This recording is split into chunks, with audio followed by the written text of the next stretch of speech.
नमस्कार जी। सत साहिब। क्या नाम है आपका? मेरा नाम ऋतु है। ऋतु जी, आप कहाँ के रहने वाले हैं? मैं बदरवास जिला शिवपुरी एमपी से आई हूँ। आपने संत रामपाल जी महाराज से नाम दीक्षा कब ली? मैंने संत रामपाल जी महाराज जी से नाम दीक्षा 11 अप्रैल सन 2013 को ली। हम तभी से परमात्मा की भक्ति कर रहे हैं। संत रामपाल जी महाराज से नाम दीक्षा लेने से पहले आप क्या भक्ति साधना करते थे? संत रामपाल जी महाराज जी से नाम दीक्षा लेने से पहले हम सारे 30 त्यौहार मनाते थे। ऐसा कोई व्रत नहीं था जो हमने किया ना हो, ऐसी कोई पूजा नहीं थी जो हमने की ना हो। सारे देवी देवताओं की भक्ति करते थे। और मेरे पापा ने जो वृंदावन में एक गुरुजी हैं उनसे नाम दीक्षा ले रखी थी और लगातार कंटिन्यूस 4 साल मेरे पापा हर पूर्णिमा को वृंदावन मथुरा वृंदावन में गोवर्धन की परिक्रमा करने के लिए जाते थे। उन्हें परमात्मा की इतनी तलाश थी बहुत ज़्यादा, वो हमेशा हर बार पूरे परिवार को लेके वहाँ जाया करते थे, उनकी भक्ति करते थे, कृष्ण जी को मानते थे और भी जो देवी देवता होते हैं सारी तीज त्योहार सब कुछ करते थे। जो आपने भक्ति साधनाएं की, गोवर्धन की परिक्रमा की तथा अन्य देवी देवताओं की भी भक्ति की, तो इन सभी साधनाओं से आपको क्या क्या लाभ हुए? इनसे हमें जो पहले देवी देवताओं की भक्ति किया करते थे उनसे हमें कोई लाभ नहीं मिला। हमारी आर्थिक स्थिति बहुत ज़्यादा कमज़ोर थी, बहुत ही ज़्यादा। मेरे मम्मी पापा 2-2 3-3 दिन तक भूखा रहते थे और मुझे पड़ोस से मांग के खाना खिला देते थे, लेकिन उनके लिए खाना भी नहीं मिलता था। और मेरे भैया भी जो बीमार रहते थे उनको फ़ीवर रहता था और एक को नींद नहीं आती थी, वो सारी सारी रात जागता रहता था। मेरी मम्मी जो थी वो भी टीबी की पेशेंट थी, बार बार उन्हें मेडिकल के चक्कर काटने पड़ते थे। और मेरे पापा इतनी ज़्यादा तंबाकू पाउच ये बीड़ी पीते थे बहुत ज़्यादा। उनको घर में खाने के लिए कुछ हो या ना हो लेकिन उनके लिए बीड़ी पाउच तो ज़रूर होना चाहिए था। वो बहुत ज़्यादा बीड़ी वगैरह उसकी बहुत ज़्यादा लत लग गई थी उन्हें और हमें कोई भी लाभ नहीं मिल रहा था, हम बहुत परेशान रहते थे। तो जो अन्य देवी देवताओं की आपने साधना की उनसे आपको कोई लाभ प्राप्त नहीं हुआ बल्कि हानियां हुई। इसके बाद आपको संत रामपाल जी महाराज के बारे में जानकारी कहाँ से प्राप्त हुई? यही आर्थिक स्थिति का ही वो परेशानी थी, तो इसके चलते मेरे पापा ने यहाँ पास में बड़ा शहर है इंदौर, वहाँ पे एक अंकल जी रहते हैं, उनके यहाँ पे जाने की सोचा कि वहाँ जाके और अच्छे से पैसे कमाएंगे और हमारी आर्थिक स्थिति फिर शायद अच्छी हो जाएगी, क्योंकि यहाँ पे हमें हमारा काम भी नहीं चलता था। तो मेरे पापा इंदौर गए, वहाँ पे उन्हें एक भगत जी मिले मोहनदास, उन्होंने मेरे पापा को ज्ञान बताया। वो पहले बदरवास में ही हमारे यहाँ पास में गांव में मंदिर में रहते थे, क्योंकि वो मेंटली डिस्टर्ब थे। तो फिर उन्होंने बाद में संत रामपाल जी महाराज जी से नाम दीक्षा ले ली थी। जब उन्हें पता चला कि वो यहाँ इंदौर में आए हुए यहाँ रहते हैं, तो जब उन्हें पता चला कि उन्होंने ये भक्ति छोड़ के, जो लोक वेद की भक्ति होती है वो छोड़ के उन्होंने संत रामपाल जी महाराज जी से दीक्षा ले ली है, तो वो उन्होंने पापा ने उनको बहुत कुछ कहा कि बोले आपने कहा ये गुरुजी बना लिए हैं और ये संत रामपाल जी महाराज जी से नाम दीक्षा ले ली, आपने देवी देवताओं को छोड़ दिए। उन्होंने पापा ने उनसे बहुत कहा, लेकिन फिर उन्होंने बताया कि आप एक बार मेरे घर पे आना। तो मेरे पापा रात को उनके घर पे गए, अपने काम से निपट के और उनके घर गए। वहाँ जाके उन्होंने देखा कि उनके घर में कोई तस्वीर नहीं, कोई कुछ नहीं, और एक संत रामपाल जी महाराज जी का उन्होंने घर में दरबार साहब बना रखा था। वो उन्होंने पापा वहाँ गए, उन्होंने गेट खोला, अंदर जाके पापा ने देखा, वो उन्होंने बिठाया। तो उन्होंने क्या सोचा कि मतलब उन्होंने ऐसे बर्ताव किए जैसे वो मतलब एकदम, पहले वो मेंटली डिस्टर्ब तो थे ही, लेकिन उन्होंने ऐसे बर्ताव किए जिससे पापा को लगा कि ये पहले तो पागल था ही, अब बोले और ज़्यादा हो गया। मेरी मम्मा ने फ़ोन किया, उन्होंने पूछा कि वो हालचाल पूछे, उन्होंने कहा वो भैया कैसे हैं, तो उन्होंने बोला कि वो पागल तो था ही बट अब और ज़्यादा पागल हो गया है। उन्होंने देवी देवताओं को छोड़ दिए और एक आदमी की तस्वीर को अलमारी में रख रखा है और उसके आगे लेटता रहता है। उसने सारी भक्ति छोड़ दी और अब वो और भी ज़्यादा पागल हो गया। और मेरे पापा वहाँ जाके घबरा भी रहे थे कहीं ये कुछ कर ना दे, क्योंकि पागल तो ये हो ही गया है। फिर उन्होंने अंदर बुलाया, उन्होंने खाना खिलाया और फिर रात में उन्होंने जब चर्चा की पापा से, उन्होंने एक बुक पढ़ने को कहा। तो पापा बोले कि काम में बिज़ी होने के कारण मैं बुक तो नहीं पढ़ सकता, आप कोई और रास्ता दिखाइए। तो पापा, वो अंकल ने पापा जी को रात में एक सीडी लगाई, पापा ने रात भर सत्संग सुना। वो कैसेट ख़त्म हुई, पापा उस कैसेट से इतने ज़्यादा आकर्षित हुए, इतने ज़्यादा, पूरी रात बैठ के उन्होंने सारी 3-4 कैसेट सुन डाली और फिर बोले कि मैं तो अभी इन्हीं से नाम दीक्षा लूँगी। क्योंकि संत रामपाल जी महाराज उस टाइम पे गीता जी को खोल के बता रहे थे और गीता जी, मेरे पापा कृष्ण जी के इतने बड़े भक्त थे और संत रामपाल जी महाराज गीता जी में ही बता रहे थे कि ये कृष्ण जी भी नाशवान है, इनका ये खुद कह रहे हैं कि आप उस परमात्मा की शरण में जाइए जिनके मैं भी शरण में हूँ। तो पापा को उसका इतना ज़ोर से झटका लगा, पापा ने उसी दिन ठान ली कि मेरे को अब ये गुरुजी से ही नाम दीक्षा लेनी है, क्योंकि मेरी भक्ति तो ये जो खुद गीता जी में कह रहे हैं कि मेरी भक्ति गलत है,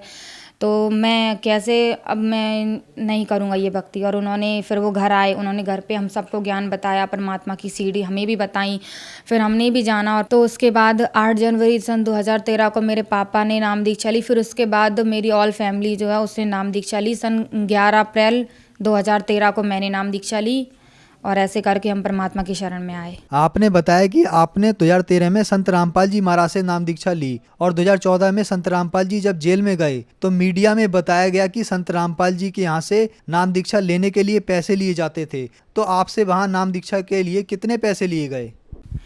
हमसे वहाँ पे कोई पैसा नहीं लिया गया। हम वहाँ पे गए, वहाँ जाके हमें फ्री खाना मिला, फ्री रहना, रजाई वगैरह सब कुछ फ्री दिया और हमसे एक भी पैसा नहीं लिया वहाँ पे नाम दीक्षा देने का। और नहीं तो हम कहीं और जो संतों के पास जाते हैं वहाँ पे चढ़ावा अलग से लेते हैं, वहाँ पे दान भी करना पड़ता है और बहुत कुछ भी चीज़ बिना पैसों के वहाँ मिलती नहीं है। लेकिन यहाँ संत रामपाल जी महाराज जी के आगे यहाँ दरबार में हम गए तो वहाँ पे हमें सब कुछ फ्री मिला, दर्शन भी हमने फ्री में किए, कोई चढ़ावा नहीं, कोई पैसा नहीं, कुछ भी नहीं। और जो ये लोग कहते हैं कि वहाँ पे पैसे लेते हैं, सब झूठ है। मीडिया ने ये सब झूठ बोल रखा है हमारे गुरुजी को बदनाम करने के लिए।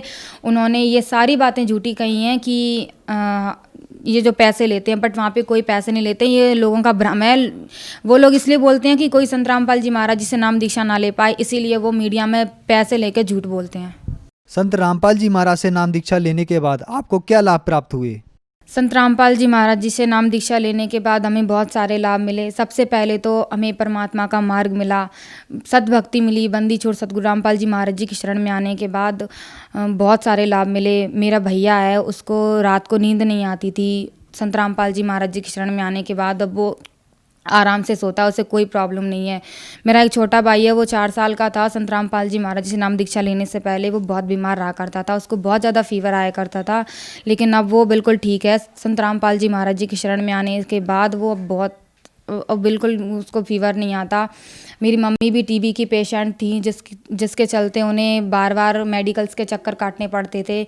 अब वो भी गुरुजी से नाम दीक्षा लेने के बाद बिल्कुल ठीक हैं। मेरे पापा स्मोकिंग करते थे और ये ड्रिंक वगैरह भी उन्होंने पहले की हैं, अब वो बिल्कुल ठीक हैं। घर में अगर कुछ चीज़ के लिए पैसे हो या ना हो, बट उनके लिए पाउच खाने के लिए पैसे तो पक्के में चाहिए होते थे। बहुत परेशान रहते थे हम लोग और अब वो बिल्कुल पाउच वगैरह कुछ नहीं खाते हैं। संत रामपाल जी महाराज जी की शरण में आने के बाद उन्होंने सब कुछ छोड़ दिया और अब वो अच्छे से भक्ति करते हैं। और एक बार मेरी मम्मा चावल फ्राई बना रहे थे तो उन्होंने स्टोव पे कुकर रख रखा था, उसमें तेल था। वो उसका तेल का ताप इतना ज़्यादा हो गया था कि उसमें आग लगने वाली थी। मेरे पापा ने बोला कि इसको ना थोड़ा डाउन मोड पे कर दो, ये बहुत ज़्यादा हो गया, इसमें आग लग जाएगी। तो मम्मी ने उसको डाउन करने के लिए हाथ दिया तो वो उनका हाथ कुकर के हैंडल में लग गया और वो कुकर नीचे गिर गया। मम्मी ने उसको पकड़ने की कोशिश की तो वो उनका हाथ उसमें कुकर के अंदर ही आ गया और उनके हाथ सारा तेल उनके हाथ पे गिर गया। कहाँ उस हाथ को खोल जाना था, लेकिन परमात्मा की शरण में गुरुजी से नाम दीक्षा लेने के बाद हमें इतना लाभ हुआ कि मम्मी का हाथ रेड भी नहीं हुआ, वो बिल्कुल भी उनको खरोंच भी नहीं आई, वो बिल्कुल भी नहीं जला। पापा मम्मी चिल्लाई कि हाय मैं तो जल गई। फिर पापा ने बोला कि आप घबराओ नहीं, ऐसे जल गया तो जल जाने दो, परमात्मा के सामने अरदास लगाओ दंडवत प्रणाम करके और अमृत जल पी लो, मालिक दया कर देंगे। तो मेरी मम्मी ने अमृत जल पिया, उन्हें कुछ भी नहीं हुआ। कहाँ उस हाथ को जल जाना चाहिए था, लेकिन उन्हें कुछ भी नहीं हुआ। और एक बार हमारे घर में वो एक बहुत जहरीला सांप था, वो आ गया था। हम घर में 5 सदस्य हैं, लाइन से सोते थे, सबके ऊपर चढ़ गया था। मेरे भाई, एक बड़े भाई ने तो उस पर पैर भी रख दिया, लेकिन परमात्मा ने उसका मुंह नहीं खुलने दिया। और ऐसे परमात्मा ने बार बार हमें बचाया।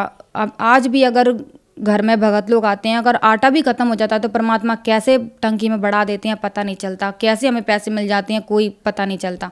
पहले इतना काम करते थे तो भी हमारे पास पैसे नहीं आते थे, लेकिन आज हम ज़रूरत से भी बहुत कम काम करते हैं, लेकिन फिर भी परमात्मा की कहाँ से दया हो जाती है कोई पता नहीं चलता। अब संत रामपाल जी महाराज जी की शरण में आने के बाद हमें किसी भी तरह की कोई परेशानी नहीं है, हम बहुत अच्छे से रहते हैं। हमारी जो आर्थिक, शारीरिक, भौतिक, मानसिक जितनी भी परेशानियां थी वो सब खत्म हो चुकी हैं और हम एक सिंपल मैन की तरह अच्छे से अपना जीवन व्यतीत करते हैं, परमात्मा की भक्ति करते हैं। संत रामपाल जी महाराज की शरण में आने के बाद आपने बताया कि आपको बहुत सारे लाभ प्राप्त हुए। तो जो समाज आज आपको देख रहा है उनको आप क्या संदेश देना चाहते हैं?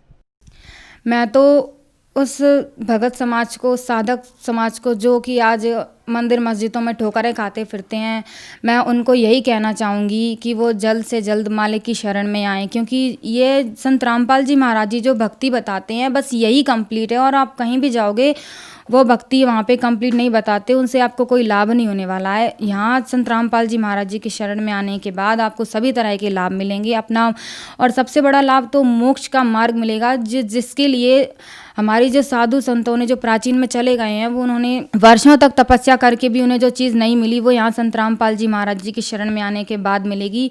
परमात्मा की भक्ति मिलेगी, मोक्ष मिलेगा, सभी तरह के लाभ मिलेंगे और अपना मनुष्य जन्म का उद्धार होगा, हमें कल्याण का मार्ग मिलेगा। तो संत रामपाल जी महाराज से भक्ति साधना कैसे ले सकते हैं?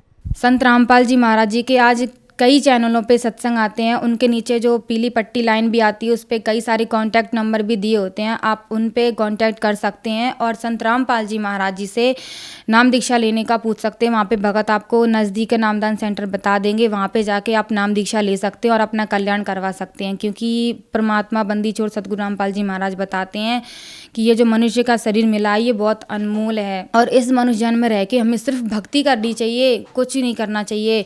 ये लोग वेद के जो साधन होते हैं ये तो कई और योनियों वाले जानवर भी करते हैं, जो हमारे काम होते हैं वो सब करते हैं, संतान उत्पत्ति भी होती है, लेकिन संत रामपाल जी महाराज जी जो भक्ति बताते हैं वो भक्ति मार्ग कहीं नहीं है।